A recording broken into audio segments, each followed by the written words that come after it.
Day 55. Reading. Fight for yourself. Existential frustration arises when our life is without purpose or when that purpose is squelched.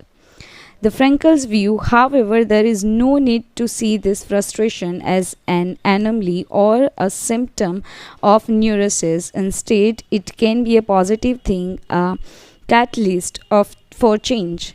Logotherapy does not see this frustration as mental illness the way other forms of therapy do, but rather as spiritual anguish, a natural and beneficial phenomenon that drives those who suffer from it to seek a cure, whether on their own or with the help of others, and in so doing to find greater satisfaction in life. It helps them change their own destiny.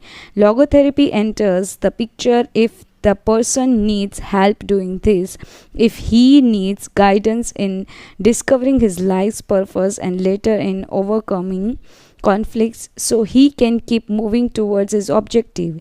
In men's search for meaning, Frankl cites on Nietzsche's famous aphorisms, he who has a why to live for can bear with almost anyhow.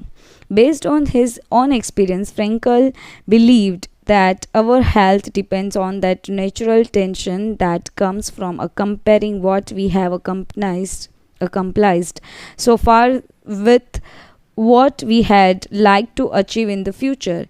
What we need then is not a peaceful existence but a challenge we can strive to meet by applying all the skills at our disposal.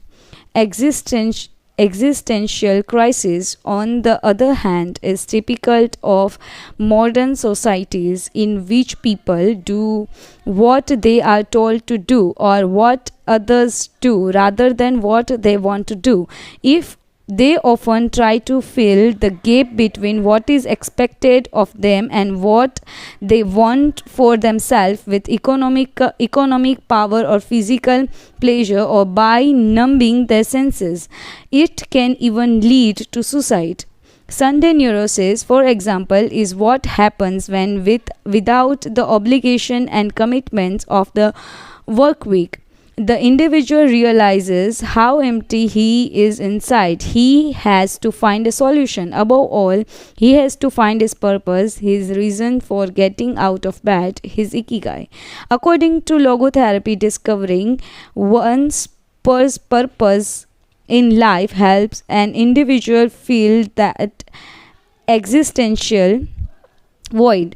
Frankl, a man who faced his problems and turned his objectives into actions, could look back on his life in peace as he grew old. He did not have to envy those still enjoying their youth because he has amassed a broad set of experiences that showed he had lived for something.